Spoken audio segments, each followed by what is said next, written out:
Hi, sorry, you caught me in the middle of trying to hang up my Beat 'em Ups movie poster, which you can buy at pixelempire.com. Look, lately I've been asked a bunch of questions, mostly about these three games: Mario, Persona Strikers, and Bravely Default. Namely, why didn't I talk about them? Well, the answer might surprise you. I forgot. And also, I don't really like one of them. I've made a reputation of reviewing almost every Nintendo Switch game on my channel, so let's just whack them out all at once. First up, Mario.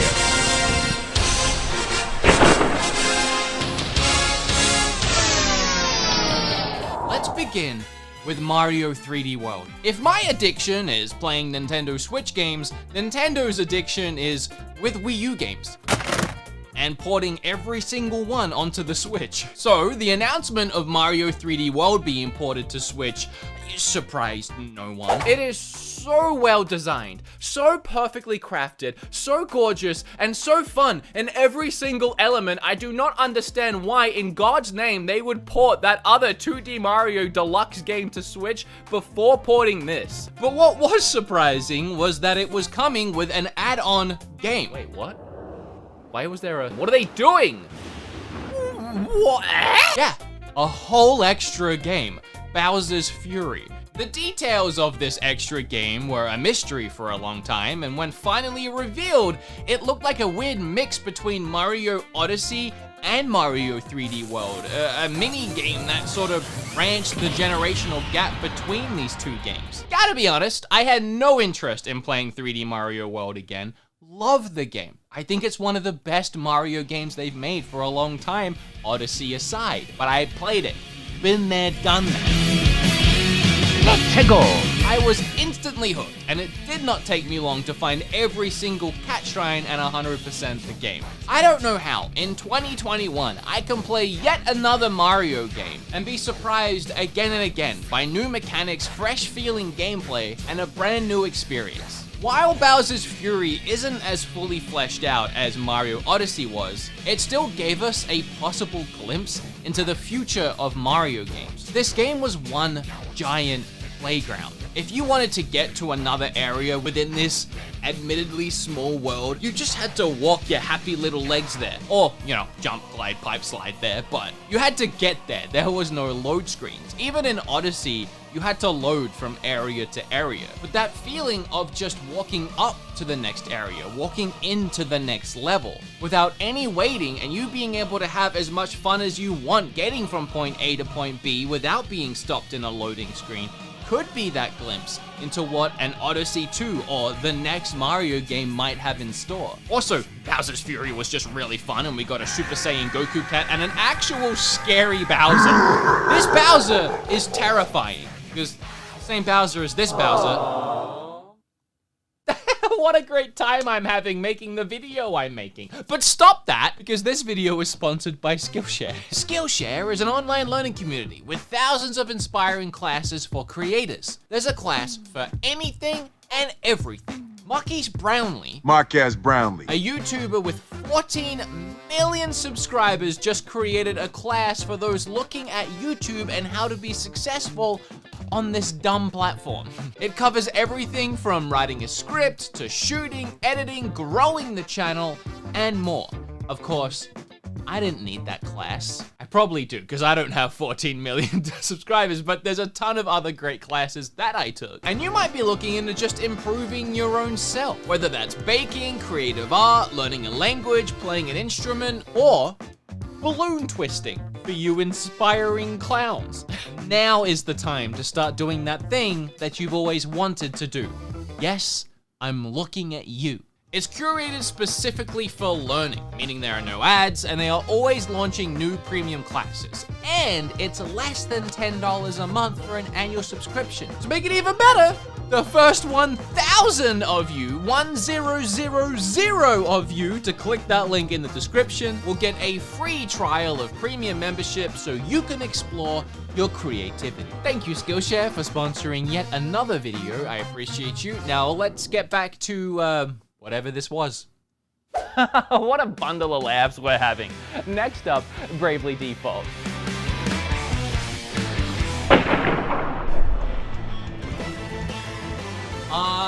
Walking on eggshells, oh, walking on eggshells. I don't really have much to say about Bravely Default 2, other than I respect it. Bravely Default 2 is unapologetically a traditional JRPG. It is straight cut, straight shooting, what you see is what you get. This game caters heavily to traditional JRPG fans in the best way. There's no frills, there's no flair, and that's why I got a little bored. I didn't really want to talk about this game. I had a ton of people ask me to talk about this game, but I was hoping I could just brush it under the rug and keep on moving because I'm just not a fan of the series.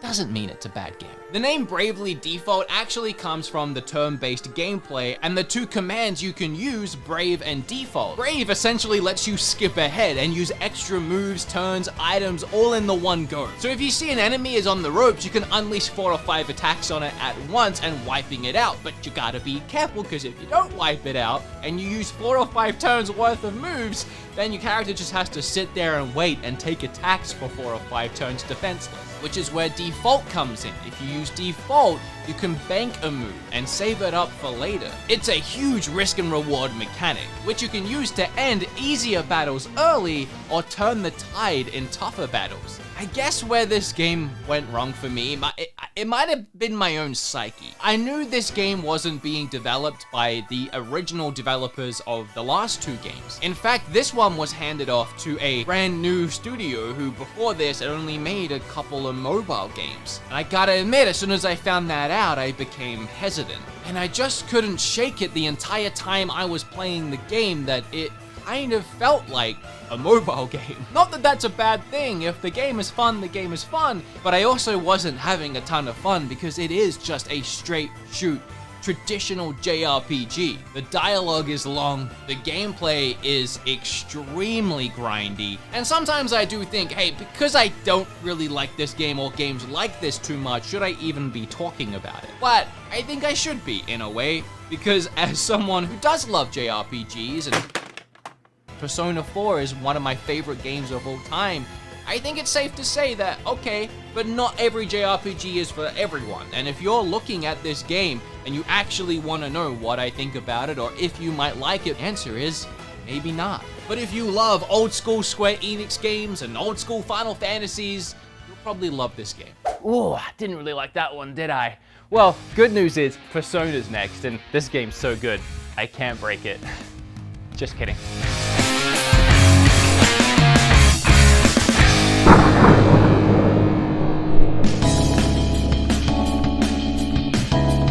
Wait, hold on. Did someone say Persona 4? Oh yeah, it was me. Persona 5 Strikers both excites me and annoys me. This glorious game is really incredible. Persona 5 and Persona 5 Royal is one of the best JRPGs you will find and you will play. And this game is the one that I and so many of us wanted to be ported to Switch. It seemed like a no-brainer. There were even hints. I don't know, like Joker coming to Smash, and yet it never happened. Instead, we heard about Persona 5 Scramble, and then later on that changed to Persona 5 Strikers. The reason why this excites and annoys me is, well, it's really fun. It's really fun, but it's also a sequel.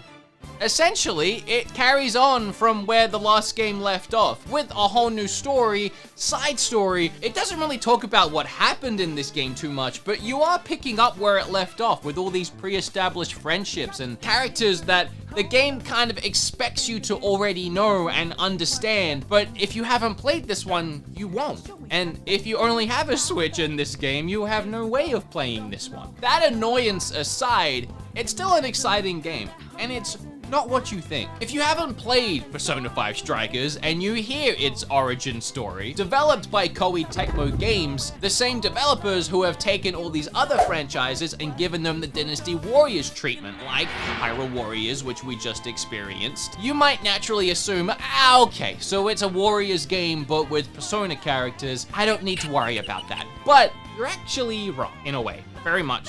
Yes, you're wrong. Because while the combat itself draws similarities with a ton of enemies that you have to wail on, outside of that, This is essentially just another Persona game. A little watered down, but it feels that way. To start with, it is about 30 to 40 hours long, much longer than any of the other Warrior games and much closer to a Persona length. It has a fully fleshed out story with the traditional Persona animated cutscenes, as well as full voice acting from the original cast. It does kind of try to recreate the feeling of the first Persona game following that day and night cycle, but you don't really have much control over it. It is pretty linear. There are parts where you do get to freely explore Shibuya, but it's only in a couple of areas and you can only visit a few shops and buy a few things, and it's not like you can do the after school activities, but it does recreate that feeling with the same characters that we knew from the original game. And the story itself is really good.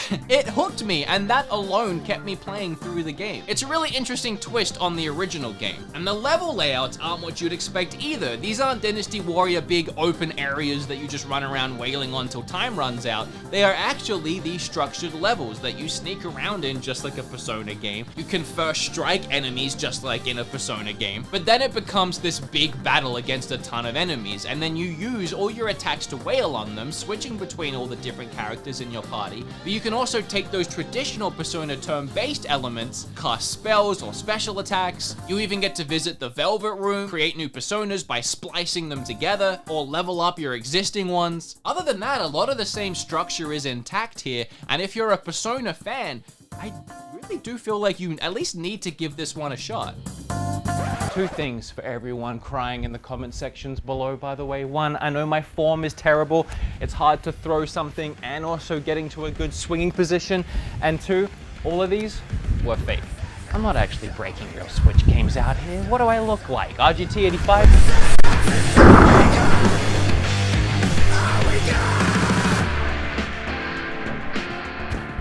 Bye.